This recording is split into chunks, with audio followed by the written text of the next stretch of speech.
without taking much time, I'll request CA Jayesh Gogri sir to come on the dais. Sir, a big round of applause for sir. Sir, all the way traveled from Mumbai. I think he deserves much louder applause, and he already had a delicious lunch.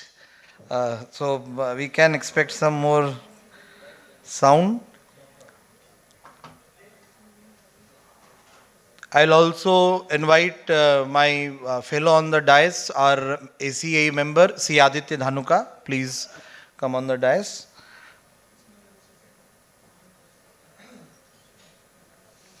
So I'll introduce sir quickly. CA Jayesh Gogri sir is a chartered accountant, prominent entrepreneur, tax expert, academician, as a MD of GSC In Time Service Private Limited. He has handled various clients in various sectors: banking, fertilizers, chemical, steel, energy, textile. He served client in more than 10 countries. His focus area is mainly advisory, litigation, and coaching also in the areas of tax, law, and systems. He was vice president of IDT at SKP Cross Border Consulting Private Limited, now Nextgem, as well as partner at MZSK Associates, now BDO. Recently, he was nominated as Outstanding Professional Practice for prestigious CVOCA Entrepreneurship and Leadership Award 2024. Many congratulations, sir. He is also founder member of Jain Youth Forum. JYF is focused on social activities by adding thousands of needy people in housing, medical, employment, and directing youngsters towards betterment of their goals. Recently, JYF has received an appreciation letter from Honorable Prime Minister of India, Mr. Narendra Modi. Sir, welcome in this session, and I feel that this full day conclave on real estate and अगर अपने कहते हैं कि पूरे माले का एक मनका होता है तो this GST session will be the मनका of this entire full day conference क्योंकि whenever we decide for any kind of transaction GST plays a very vital role so that's why I think we all can learn and hear from him that what all are the nitty-gritties right now at present going on in this sector. So now I will request our Honorable Past President CA Sanjay Bhattacharya sir to please come and felicitate CA Jayesh Gogri ji.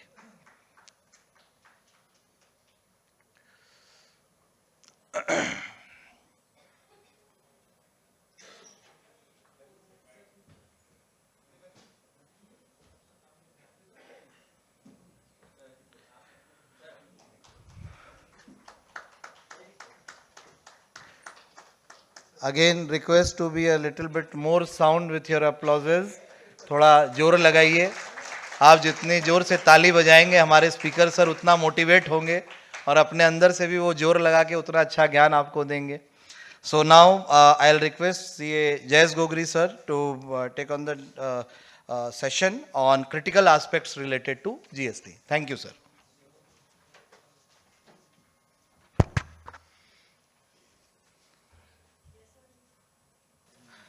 So I'm really thankful to Kolkata, like for inviting me on like precious topic and like the topic which is closest to my heart, real estate and GST. So I'm thankful to ACA, especially Tarun Gupta ji and their office bearers for taking that risk to allow me to speak on the very kind, I would say, complicated topic of GST on real estate. So that way I define conference. Conference is nothing but like the confusion of one person getting multiplied by the number of participants.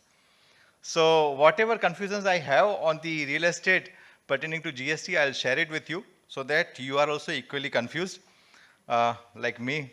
And we all can remain awake after the what? Chum chum and the ice cream. Friends, first of all, you all will agree that broadly there would be like 5 stages in a particular real estate cycle. So the first stage would be like to acquire the land, may it be by way of like purchasing land, or maybe there could be like different means and mechanisms to purchase land, to have the land. It could be more than just purchase. It could be like sometimes you can simply buy development rights also without purchasing land. It could be sometimes it could be JDA also, joint development agreement. And when we were listening to that panel discussion, and then somebody pointed out that the JDA is the most complicated aspect of this real estate. So we'll discuss about that, the GST aspect. And then there could be like some possibility of taking it over lease also. Then there is a phase of construction. After the construction, there will be obviously either sale or leasing it out. So within sale also, it could be either pre-OC or maybe once it's ready to move, somebody can sell. So the GST implications will differ in both the situations. And finally, ultimately the building is built. Of course, there will be a liability to maintain either on the builder or maybe on the society. So what are the GST implications pertaining to maintenance of these buildings also? So we are going to discuss one by one all these phases, and then we will discuss also the connected issues with regard to that. So as far as purchase of land is concerned, if you are buying one piece of land and then developing it, there apparently there does not appear to be any issue at all, right? Land खरीदा और आपने building बनाना शुरू कर दिया, तो land खरीदने में क्या issue आएगा? As such, nothing. And there is a specific your schedule 3 entry number 5 which talks about sale of land and building. So per se there is nothing which is problematic. But here like we have got certain adverse rulings.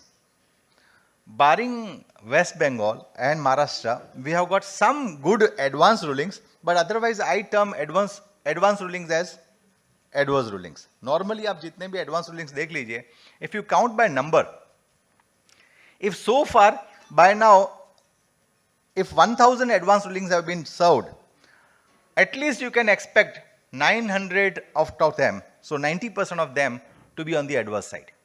Most of them like revenue minded, and if you ask them whether tax is payable or not, answer would be yes, it is payable. Whether at the rate of 12% or 18%, 18%. Whether on this lesser value or the higher value, it will be always on the higher value. So of course, West Bengal is giving some, exception to that, and even Maharashtra also, we had some good advanced rulings. But barring that, always you see that actually it is misnomer advanced ruling, it is actually adverse ruling. Time was different when it was given by some Supreme Court retired judges or maybe some that judicial mindset people giving some advanced rulings. But nowadays, you know that all advanced rulings are given at the level of joint commissioner, who is nothing but a revenue collector. He doesn't have any judicial mindset. So therefore, you can expect what kind of the rulings would be there. So I would say that some of them would be like known to you. And there is a newspaper to add fuel to the fire.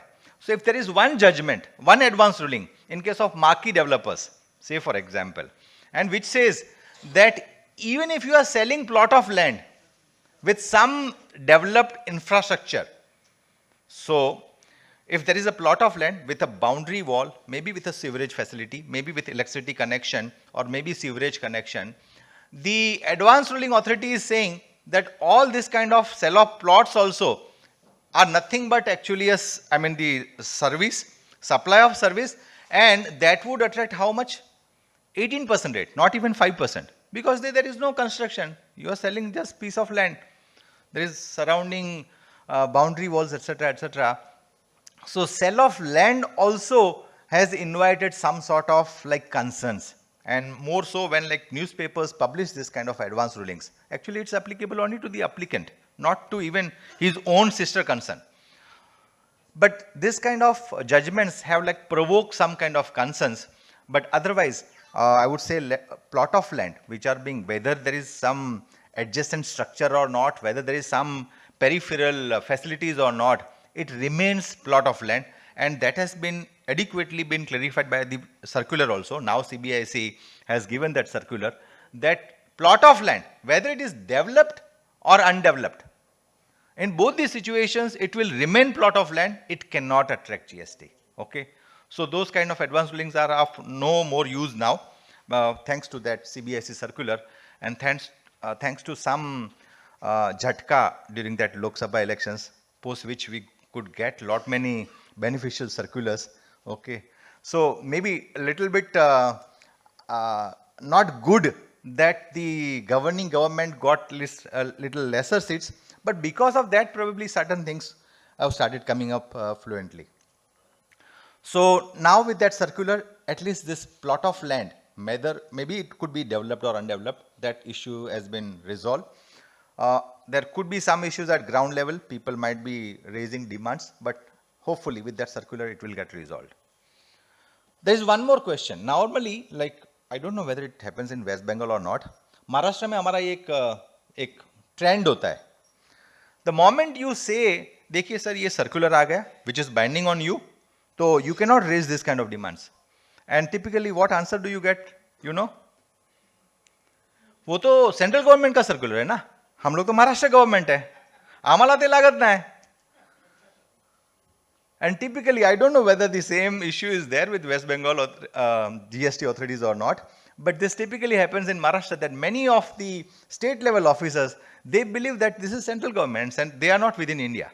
Maharashtra is something separate part of land. So they forget section 6, etc. Then we tell them, boss, तुम महाराष्ट्र का है तो फिर SGST collect करना, CGST पे हाथ मत लगाना. So Schedule 2 only is somewhere like the buildings which are being constructed with an intention to sell. And if any consideration has been received prior to OC or first occupation, then only that would attract tax. That's a bit clear. But when we are talking about land, land is out of GST. Now there is one more variety of land. Now land per se either can be sold, maybe like you call it as conveyance deed, or maybe a purchase deed, whatever you may call it as. There could be another way which is typically more in vogue in metro cities and particularly in Mumbai. If there is a plot of land, it's not being sold. They say, what do you want? You want to construct building, na? So we will give you development rights. So these rights are only confined that you can come, you can construct building, sell and go. We are not transferring the whole land as such, we are just giving you rights to develop this land. You can just come and construct the building. The way you know the difference between lease and license. Lease में आपको अगर जो कोई premise दिया, वो premise आप खाली रखो, कुछ भी करना है करो, there is no restrictions to that. But when it is live-in license, if there is a license, when we are occupying this hall, is it a lease or is it a license given to us? So only a license, like maybe you can conduct, and this is not even license, actually it's being conducted by the hotel authorities, you are like permitted to enter. But normally when you give it live-in license, you can say, this office, you can use it only for your professional purposes, only between morning 7 to evening 9. Those kind of licenses, restrictive rights. So development rights also something similar, restrictive rights, only to develop. What happens to this kind of development rights? Are they taxable? What's your opinion? Sir बोल रहे थे कि खाना तो खाया है तो energy आई होगी. मैं वहां बैठे बैठे सोच रहा था खाना खाया है इसके लिए एनर्जी चली गई, वो पूरा बिजी है डाइजेशन में. What do you think? Development rights when you receive, will it be taxable? As per GST, yes. Yes. So, if you look at the notification, which is an exemption notification, normally tax कहाँ से लगता है? ये एक exemption notification है जिसके जरिए एक perception create होता है कि normally development rights are taxable, that's why there is an exemption, and therefore that exemption notification has to be seen very seriously. Okay, somehow we have got an exemption notification that development rights, whenever you transfer, whenever landlord is transferring development rights, they will be exempt in the hands of builder as long as he mitigates certain conditions. And one of the important condition is that with those development rights, if they are being used for residential development, all flats should be sold prior to OC. So if the government is getting, and if they are being sold before OC, that means what? On the entire value, GST would be there. 5% GST government would be able to garner. Now in that case, what happens ultimately? Say for example, if you fail to sell all your flats prior to OC, what will happen? Reverse charge mechanism में आपको tax भरना पड़ेगा. Okay, मान लीजिए कि भाई 10 करोड़ का आपने डेवलपमेंट राइट्स खरीदा है, presuming that value of those development rights is 10 crore, और मान लीजिए आपका 80% सेल हो गया, 20% बाकी बचा है, तो on what value ideally you should pay tax? 20%, that is 2 crore. 2 crore पे आप 18% भर दीजिए, because you are not entitled to that part of exemption. Exemption बोल रहा है कि आप अगर जो पूरा नहीं बेच पाते हैं तो अनसोल्ड एरिया का जो पोर्शन है उसके ऊपर आप भर दीजिए. But mind well, that is not 2 crore. 5% is the value of the flats which you created out of that development rights. उसका वैल्यू कितना है? उसका 5%, उसका 20%. So say for example, we have got area of Ambani Bhai, Mukesh Bhai. You know Mukesh Bhai Ambani, where does he live? That is area called Pedder Road. Okay, and Pedder Road में एक flat बिकता है, मतलब 1 square feet जितनी जगह पे मैं खड़ा हूं, उसका जो प्राइस है that is at least 1 lakh rupees per square feet.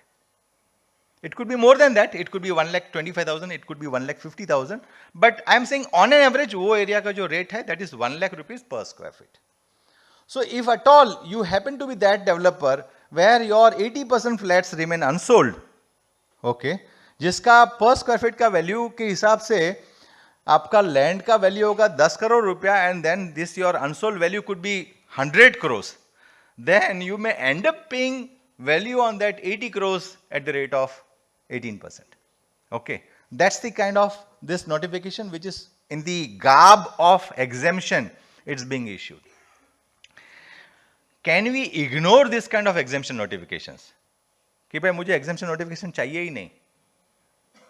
Better है मैं अगर जो पूरे जो एग्रीमेंट का वैल्यू है, डेवलपमेंट राइट्स का 10 करोड़ का वैल्यू है, 10 करोड़ के ऊपर पूरा टैक्स भर देता हूं भैया, 1% का भी एग्जेम्पशन नहीं चाहिए, so that at least I will pay on 10 crore, 18% is 1.8 crore, rather than paying 5% on the 80 crore, which can become like 3 crore, sorry 4 crore.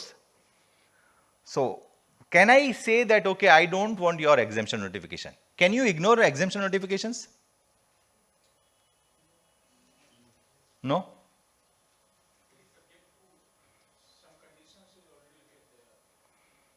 Huh? Okay. So I am saying you are not willing to fulfill those conditions, or rather you do not wish to avail that exemption notification. कि मुझे exemption नहीं चाहिए, better आप मुझे tax लगा दो, वो सस्ता पड़ रहा है अगर जो. Mind well, any conditional exemption notification, you have got right not to opt for that. If it is unconditional exemption notification, then there is a requirement that you have to compulsorily follow that exemption notification. Otherwise, if it is a conditional one, and here there is a condition. What is that condition? That you should sell off all your flats before OC. Okay, that's the condition. If you don't want to follow that exemption, that condition, you can say that I want to ignore this exemption notification and therefore I don't want to fit into that. Second question is like, and this is the condition which you can see, that all the residential apartments should be sold, should be booked. If they remain unbooked, you will have to pay tax. So this is the the example whereby you can compare. If you don't avail the exemption, then the liability becomes 12.5 crores in this example. And if you avail the exemption, your liability goes up to 18 crores. Because your taxable value was of the land development right was 100 crores, but whereas the ready flats which are after construction, they have become 250 crores. So 18% of 100 crores is lower than 5% of 250 crores. Do you really require this kind of exemption notification? That is another question. Is exemption notification, and one more question. Since there is an exemption, does that necessarily mean कि primarily your item is taxable, your service is taxable? जैसे development rights के लिए exemption notification आया हुआ है, इसका मतलब क्या ये है कि आपका डेवलपमेंट राइट्स पहले टैक्सेबल था इसीलिए एग्जेम्पशन नोटिफिकेशन आया? जी। तो एक नॉर्मल एक अपनी फीलिंग है कि भाई जहां पर जरूरत टैक्सेबल था वहां पर एग्जेम्पशन नोटिफिकेशन लेके आए हैं, but there are like various other angles to be seen which says, I'll say that first of all, what is this development rights?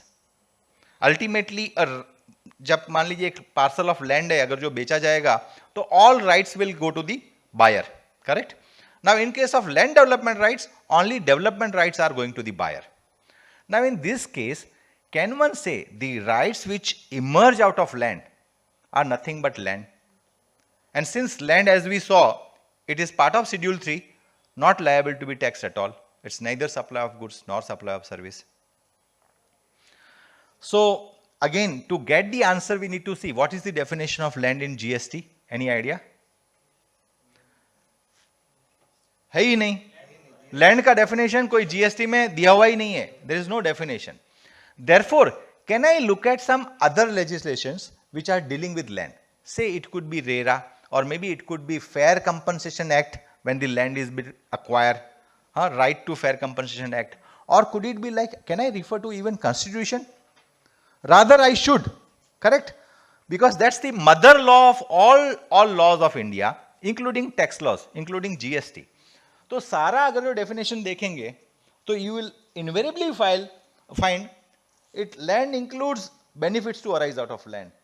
This is Maharashtra regional town planning act which is saying land to include benefits to arise out of land.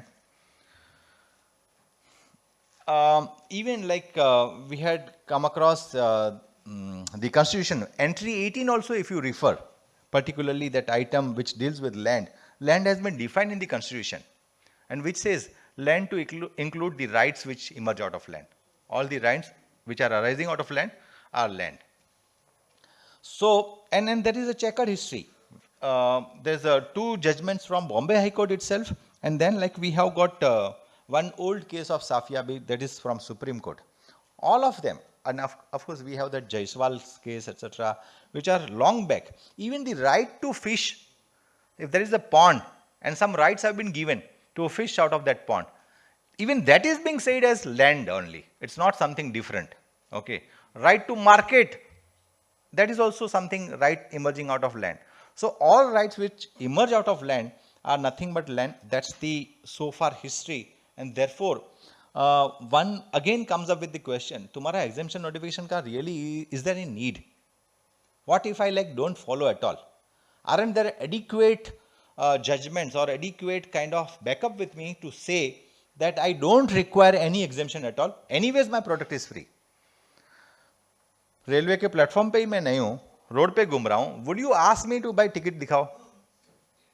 I am not required to have any ticket. I am not on the train. I am not in train. That brings us to the another problem of JDA. So that's another form of acquiring land. So there could be some Babaji, Parsi Baba, okay, holding a very big plot of land, but doesn't have any wherewithal. Majani life, he is living his life with carom and juice, you know, Munna Bhai. So he is living his life, and he doesn't know, and then some Munna Bhai like builder, lucky builder comes up. So builder comes up and says that, okay, you have got a piece of land, we have got all the wherewithal, finance, everything. We will develop, and whatever is the share of the constructed area, we will give it to you. Or maybe whatever profits we generate, whatever revenue we generate, we will share the particular share of the revenue with you. Now in this case, typically what happens, the Parsi Baba is bringing, that landowner is bringing his piece of land, the builder is bringing his wherewithal, finance and everything, and both putting together are developing a building which is being sold to the third persons, correct? Persons like you and me will come and buy those flats. Now they are collecting GST when they are selling all these flats. Will they be both liable because builder is rendering construction services, and therefore builder, when he is rendering services to that landlord, will that be a separate service and therefore would be taxed again? And when this person is bringing land, maybe like he may say that development rights when he is bringing, whether can it be said that he is rendering services to that builder? What's your opinion? when they are both coming together, not having any partnership or anything, maybe a joint venture sort of thing, both are constructing flats and selling to the outsiders, whether per se both of them would be liable to pay tax? Yes or no? अभी थोड़ा lunch और heavy, या फिर topic ही ऐसा है कि whenever there are two persons, the government view is something like this, that whenever two persons come together, they are forming an AOP, association of persons, okay? And this AOP is a legal, I mean, it's a distinct entity, because if you see the definition of person, somewhere you will find even AOP, okay? AOP is also one of the persons. So AOP is a person, and the constituents of that person are these JV partners. So when they are coming together, first of all, they are rendering services to JV, AOP, and then that AOP is giving services further to the outsider.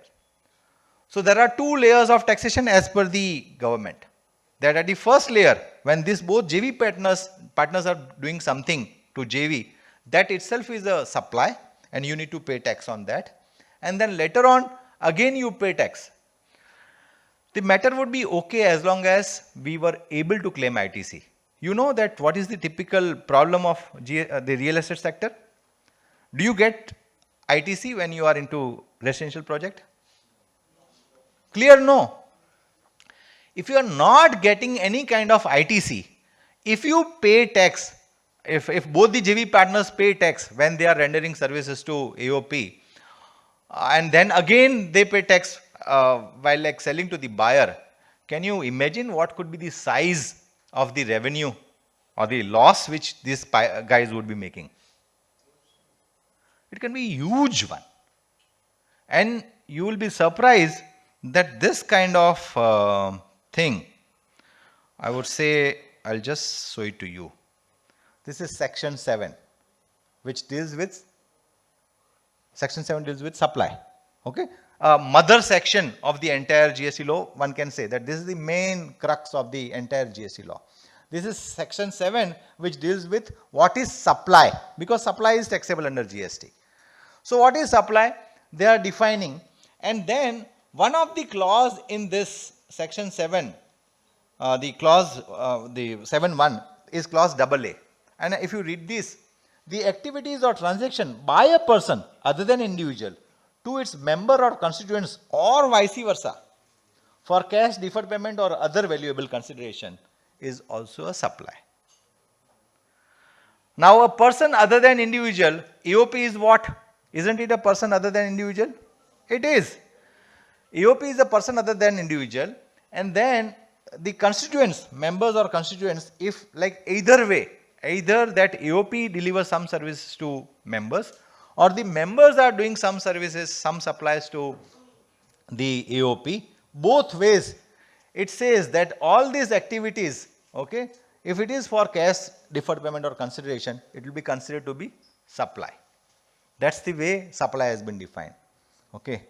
And would you now say, and there is a further explanation, because we have got a checkered history of Calcutta Club, etc., where you know, those who are practicing income tax, there is a concept of mutuality. So when there is an AOP or a club or society, etc., there is a concept of mutuality that nobody is rendering services to nobody. Nobody is like earning income from anybody. Ultimately, it's all together. Okay, and we have got Dalhousie Club, etc., Saturday Club, number of Supreme Court judgments, which time and again I have said, whether these members per se would be liable to pay income tax. Answer is no, that you cannot earn out of yourself. If 10 people together, say for example, here we would be around 150 people. If हम लोग 150 लोग इकट्ठा होके, if we are contributing to something, okay, like the way we went to Gift City, ACA members went to Gift City, okay, 40 members got together, और फिर उन्होंने इकट्ठा किया एक फंड, सबसे एक पर्टिकुलर अमाउंट इकट्ठा किया 20,000 रुपीज से फॉर एग्जांपल, और कुछ सरप्लस बच गया, is it an income liable to be taxed? It is just a surplus, it's not an income. कुछ खर्चा किया बच गया, तो that is just a surplus, and that is accepted principle in income tax. So the question was whether service tax or GST can be made applicable on this kind of stuff. The matter went right up to Supreme Court. Supreme Court said, yes, there is a concept of mutuality even applicable to GST and service tax. Therefore, there cannot be either service tax or GST on this kind of activities. When the members are doing something or the club is doing for members, it is not a supply, it's not a rendition of service. Ye decision somewhere came in 2022, okay, and there was, after that 1 month, the verdict was delivered, there was a budget. And in budget, this clause was introduced. So after so many years of fight, if Supreme Court laid down something, it clarified the position of law that when the society are like doing some activities, or the clubs are doing certain activities, or AOPs are doing something, it is no service to each other. It is nothing but like a mutual kind of activity. It cannot be taxed. And after that, this kind of provision was introduced, that too with retrospective effect. Now, having inserted this kind of clause, now can we say as on 14th December 2024, when this clause is in front of us, कि whenever both the parties are coming together, they are forming an AOP, whether tax would be applicable or not. आज की तारीख में अगर जो कोई joint development कर रहा है, जहां पर बिल्डर जो है वो कंस्ट्रक्शन कर रहा है, लैंड ओनर लैंड लेके आ रहा है, तो दोनों को एक दूसरे को टैक्स लगाना पड़ेगा क्या पहले, या फिर एओपी को जो उनकी जेवी है उसको पहले उनको टैक्स लगाना पड़ेगा क्या? Answer is still no. I would say why? Because see, if you see, first of all, the term, it should be for cash, deferred payment or other valuable consideration. Whenever somebody contributes, like say for example, take an example of society. When the society members contribute as a maintenance, monthly maintenance, what is it meant for? Are they getting any services? Rather, I would say it is like a pooled expenditure pool. A pool of funds where every member contributes, and out of those pool, the people who are actually rendering services, they'll be get paid off. Is it a consideration for any service, or is it merely a contribution? It's nothing but a contribution, correct? Society में आप खुद ही काम करते हैं, and if you are a chartered accountant by default, you are going to be a secretary or treasurer or president. है ना, chairman वेयरमैन कुछ तो हम लोग रहते ही हैं. जो भी सीए बनता है उसके ऊपर तो बाय डिफॉल्ट अगर जो कोई भी सोसाइटी में आप ले लो तो ultimately he'll be one of them would be at least you will find members of institute. तो ultimately we are the residents, we ourselves spend time to like look after that whether sweeper is doing his job well or not, or whether the things are functioning well or not, etc., etc. Are we rendering service to ourselves? Just because there is a committee which is made out of few members only. So ultimately this AOP is nothing but that sort of AOP on, concept only, society only. So when we talk about maintenance, it is the same concept. And when we talk about AOP, recently we got certain judgments where I would like to point out that this is from the Ahmedabad Tribunal, the Safal construction, where there was Safal construction which was doing, there were like various Safal. Safal 1 was doing construction, Safal 2 was doing the land acquisition, Safal 3 was doing the liaising with the government. So you know group companies, it was of the same group, but different entities were created to look at some different options, different functions. So four of them, there were 4 Safal which like put together, they constructed one project. Now the question arose, when these all 4 sister entities, they were rendering services to each other, can it be said that actually they were rendering services to each other, or was it merely a kind of a concept of mutual things? Ultimately, all 4 put together were rendering services to the flat buyers. Tribunal held that it is nothing but actually a pool of efforts. They have not rendered services to inter-se to each other, they have rendered services to outsider, and therefore there cannot be any levy of tax. That was the clear verdict of tribunal judgment. If we look at the little bit prior, there was again Gujarat State Fertilizers, which went till Supreme Court Supreme Court stage. Whenever there is a contribution of any kind, without any kind of, say for example, your employees ka cost, you know, if there are like 4 or 5 entities within a group, then there will be a group CFO. There will be a group legal head. There won't be any legal head for each company. For the group, there will be only one CFO. For the whole group, there will be one legal advisor, etc., etc. And ultimately, they share the cost. Many of the companies, they also accommodate themselves in a one single premises. Okay, and then they share the rent or maybe whatever cost. So ultimately, in this case, can it be said when they are sharing the cost, they are receiving services, they are paying consideration? In this particular Supreme Court judgment, it was clearly said no. It is mere expenditure ka bifurcation, nothing more, nothing less. Okay, it's mere appropriation. There is no services at all rendered by anybody. So with these concepts, one may argue, of course, I understand that many of the parts of the country, this JDA has like garnered a lot of issues along with revenue. And see, we have got one that 2 lakh crores per month ka GST collection, etc. Some of the contributors could be like this, where actually it can be avoided, but still because of the high-headed approach of the department, etc. And the way we see even the parliament, the government is coming up with this kind of amendment. So that indicates the kind of mindset to garner revenue. So one can say that if the revenues are stake is very high, then one must consider that even though 7(1)AA is there in place, but in the absence of consideration, that won't get triggered. And therefore, there cannot be any tax. If the revenue are less, yeah, please. True. Ah. See. So even the separate entity are doing the services for different parts. You can then in this judgment, you are saying sir, ultimate service is given to the ultimate customer. Correct. There will be no GST in this chain. Correct. Even separate entities. Correct. Only one more fact I would like to bring to your notice. There was an agreement made where role of each entity was specified. That okay, A entity would do this, B would do this, C would do this, D would do this, which typically you will see in every joint venture agreement. There is a role and responsibility defined. Okay, so with that agreement in mind, the tribunal came up with this judgment.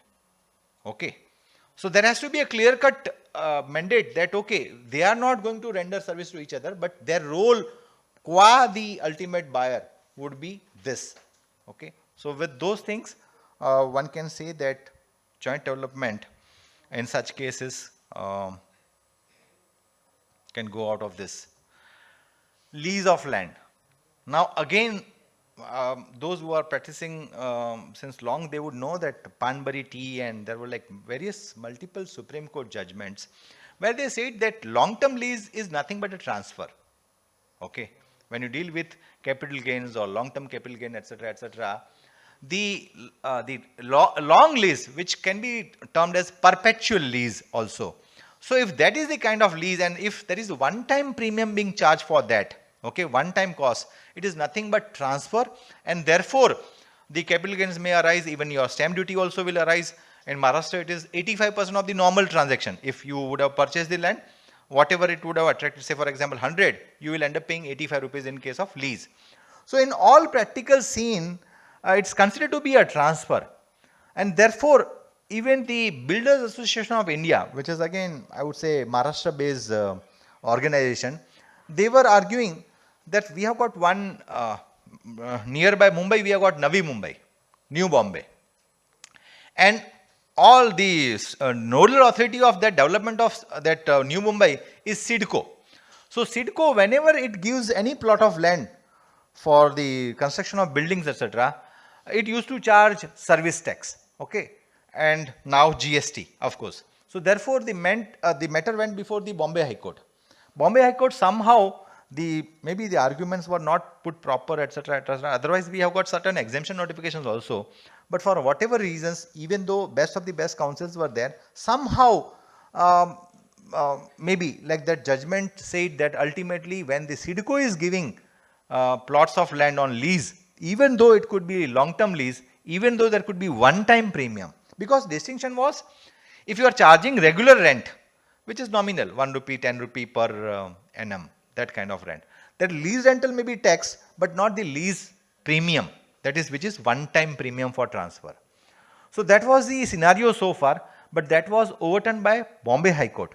Now normally as a High Court, one cannot overturn Supreme Court judgments which were there in the Panbariti and other cases. But somehow they came up with some argument and they said, no, it is not to be considered, it is taxable. Okay, they ignored even the exemption notification which was there. Ultimately matter went before the Supreme Court. Supreme Court simply said that we do not want to intervene with the matter. Okay, these arguments which were not taken up at the Bombay High Court level, we don't want to consider, and therefore they rejected the application of the Builders Association. And therefore the Bombay High Court judgment which was holding that ultimately lease would be taxed, that got upheld. But again I would say even after this particular thing, if this case goes for a review before some more members, I think it can open up some new ideas, something new. But as of now, yes, this is the law of the land. CIDCO's case is there. Supreme Court held that. I mean, Supreme Court, I would say in a way affirmed, not on merits, but Bombay High Court stands as of now. Lease is taxable under GST. Whether it is one time or lease rental or whatever. Finally, if the land is acquired, then the next stage comes construction. Okay, and when you construct, there is a works contract, and the things around works contract is well known to us. It's like checkered history since WET and Celsex days. We know this works contract concept, that wherever there is a transfer of property in goods and whatever we do would be considered to be a works contract. Now with the introduction of GST, it's confined only to immovable property. There is no works contract in case of movables, which used to be there in the past. Okay, so now works contract is only in respect of immovable properties. Now that being so, one has to pay 18% GST, forget it, life is over. I mean, nothing to be discussed as such. But what is important, ITC of that, when in the first session it was being discussed, when the malls are created, Supreme Court judgment, Safari Retreat, which somebody talked about, and they said when the malls are created, a lot of works contract services will go into that, a lot of GST element is involved in that. Ultimately these malls, and typically most of the successful malls are never sold. I am saying successful malls, not a single square feet is being sold to anyone. It's being leased out only because the mall owner knows whom to bring in. All variety of people should be there. One ready-made garment wala, one shoes wala. So they have got that planned approach. Some big brands, some mobiles. So if one owns the mall, he can have that pick and choose approach. Okay. But if one is selling, there could be 10 garment wala on the one floor, and ultimately your mall will like fail, because people wouldn't like to come to a mall where only garment wala dikhta hai, food court nahi hai, ya shoes wala nahi hai. People come to a place where like, okay, all variety are present to some extent, all brands are present to some extent. So ultimately mall is going to be leased out, on which again GST would be payable. The question is, can we claim ITC in respect of the works contract? In case of residential, we know for sure that it is not available. But what if you are leasing it out to a registered person, where again that person would pay GST? In case of residential, again, when the person is paying under reverse charge, there is no eligibility to claim ITC. But take an example of commercial properties, where if you look at section 17(5)(c) and D, it's being denied to an extent. But recently, Safari Retreat, Supreme Court has distinguished between these two clauses. In clause C, it is plant and machinery. In clause D, it is plant or machinery. The term plant and machinery is a defined one. Okay. So therefore, the court says that, okay, in case of works contract services, if it is plant and machinery, no ITC available. But if it is other than works contract services, which is clause 17(5)(d), okay, which talks about any services, supply of services or goods, which means other than works contract. Though it's not mentioned clearly that other than works contract, but it says any services or goods. So maybe your labor supply, maybe any goods. If you bifurcate that works contract, don't give it to one single contractor. If you bifurcate between a material supplier and a labor supplier, then that safari retreat, it gives an indication that since it is not works contract. Because in works contract, it is the same person who transfer the property and goods, material plus labor. But in that case, it may not be available. But if you bifurcate that contract, then it can be probably possible. So that's about the construction activities. If say for example, and then you are selling this, say for example, it's a residential property, you are selling it before OC. Then all of us know what is the rate of GST? If 5%. 1% in case of affordable housing. So flats अगर जो sell कर रहे हैं before OC, before मतलब at the construction stage, either you will end up paying 1% or 5%. Okay, that's pretty clear. But then there are number of conditions if you want to go for that 1%, 5%. What are those conditions? ITC नहीं मिलेगा आपको, you will have to buy 80% from the registered persons, you will have to have separate account, books of accounts for all projects separately, all those things are required. What if you fail in one of these conditions? और conditions इतनी complicated भी है कभी कभार कि भाई आपका 80% में सीमेंट इंक्लूडेड नहीं है, सीमेंट तो 100% रजिस्टर्ड डीलर से ही परचेस करने का, फिर आपका बाकी का चीज है वो 80% में चल जाएगा. उसमें there is a one recent circular which says what if you are paying interest to bank. It gives various examples. What if you are paying salaries to your employees, whether they also should be counted in that 80-20 or they are not to be counted part of that. So leave apart that discussion, what is there in 80 and what is there in 20. Question is,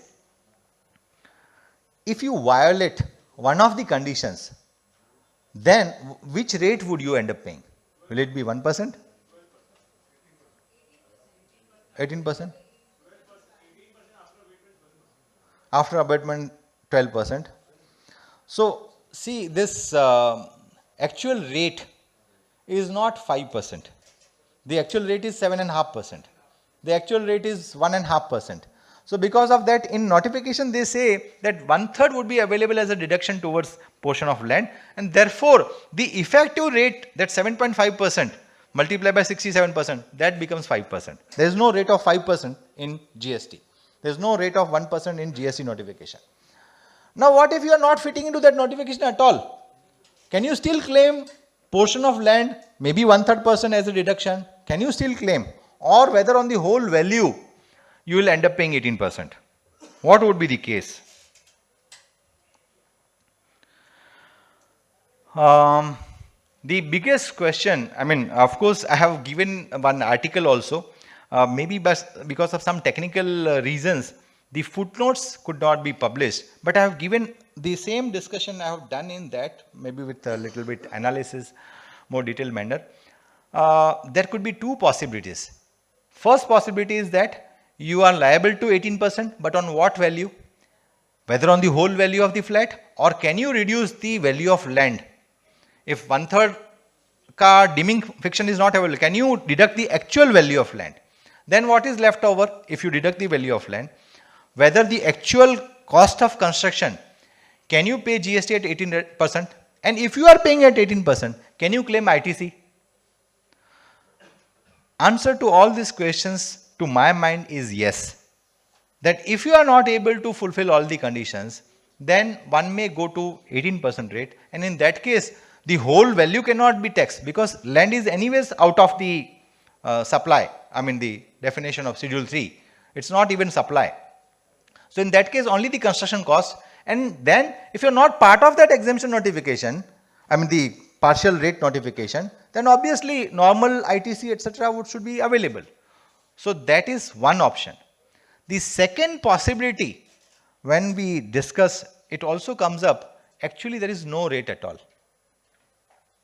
If you fail on 5%, the notification fails to consider that aspect, It's not able to envisage that possibility, and there is no rate prescribed for this kind of situations. The rates are prescribed for composite supply of works contract services. Now, when you are supplying along with that works contract even the land portion, so there are three elements now. In works contract, two elements, services and material. In your normally flat transaction, apart from these two, there is also an element of land. There is no entry available in that entry number 3. That serial number 3 talks about the construction services, and there are clauses 1, 2, 3, 4, Roman 1, Roman 2, Roman 3.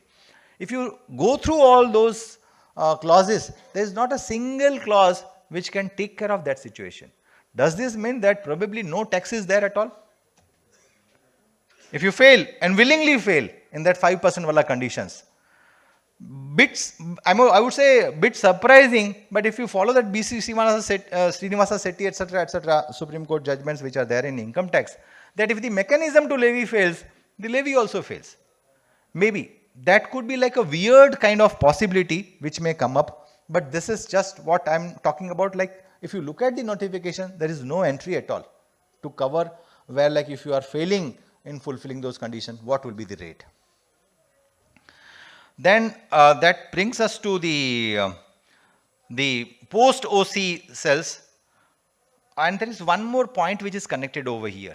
During the construction stage, if there is some default on the part of developer to pay GST, okay, and you know there are concept of attachment of bank account, etc., etc., etc. And some time ago, Vinay was talking about RERA, that you have to have separate account where you need to park 70% of your funds, etc. Can GST department attach that RERA account for the default by the builder?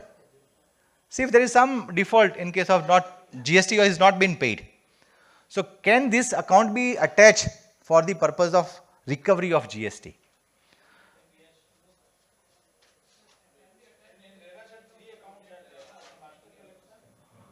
So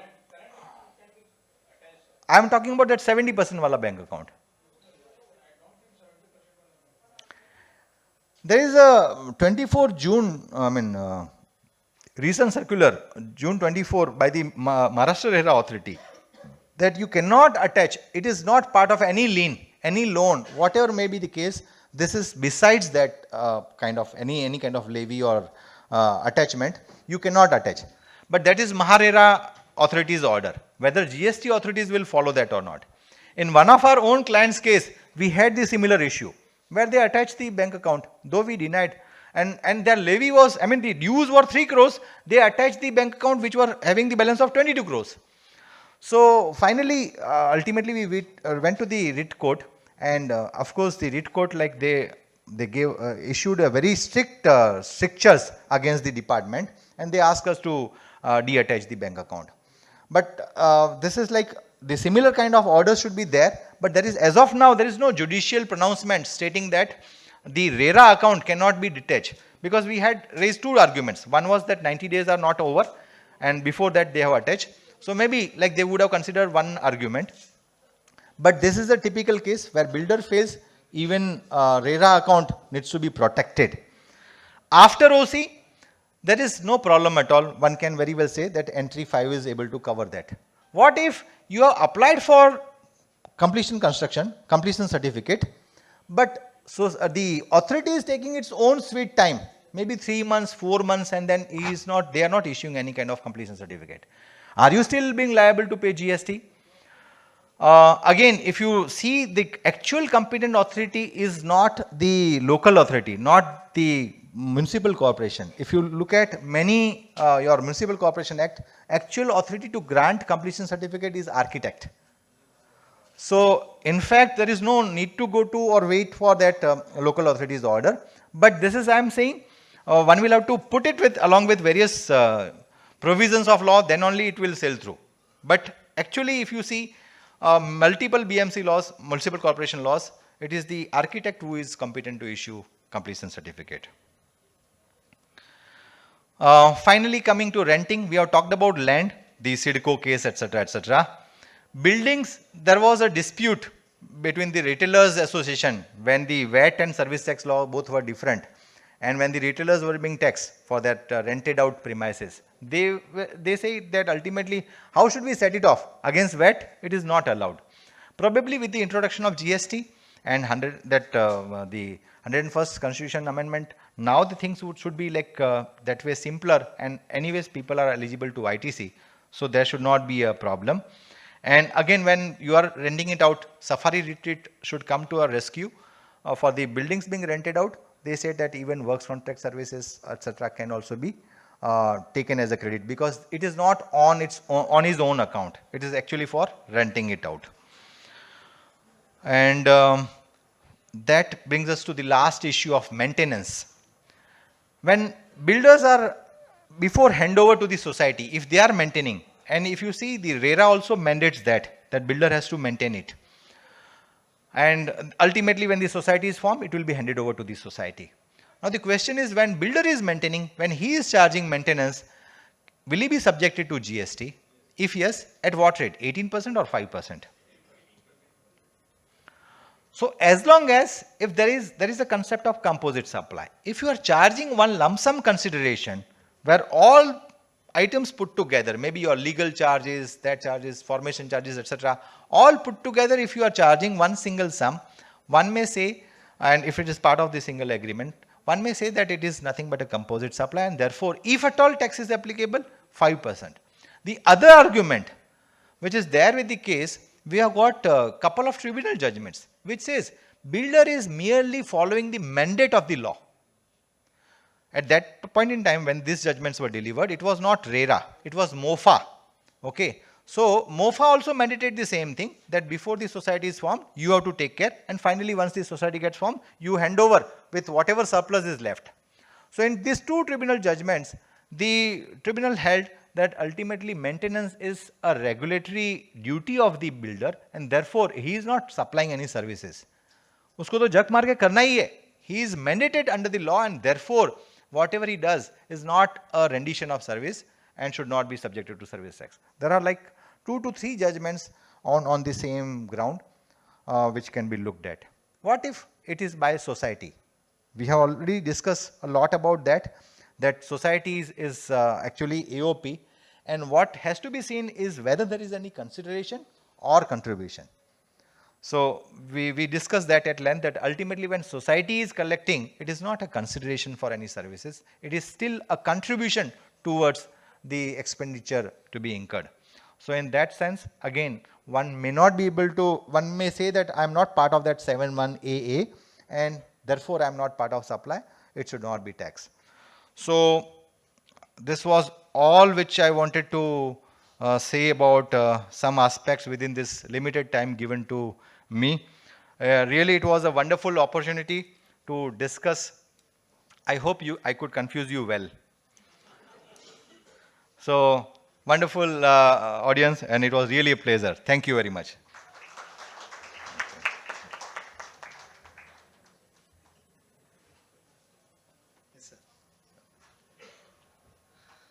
Thank you very much, sir. So whenever you will confuse today, we will definitely call you to clarify next time. So that is why. And friends, for your information, it's very difficult to cover everything and these many of case laws in sessions like this. So we always organize workshops on GST. So many of new faces are here, many new persons who have joined this seminar today. Be member of ACA. And once you become member of ACA, definitely you'll get all the information of detailed workshop. And there we call faculties like sir, and then they deliberate in detail about each the nitty-gritties of the issues. So sir, thank you very much. And now I will request my colleague Aditya, please propose vote of thanks. Good afternoon, everyone. It is my privilege to extend a heartfelt vote of thanks to our esteemed speaker, CA Jayesh Gogri, for delivering such an enlightening session on critical aspects related to GST on the real estate sector. Sir, your depth of knowledge and practical experience in GST has truly enriched us.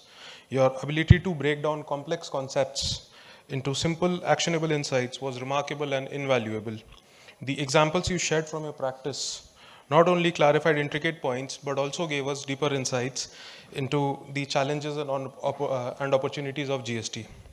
We are deeply grateful for the same, for your time and effort that you have given to us, and to share your expertise. Your guidance has certainly broadened our understanding and equipped us more and with tools to navigate with the critical domain.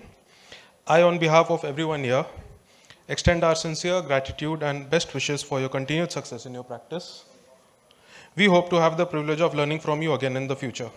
Thank you once again for your valuable consideration, and thanks to everyone present for your attentive participation.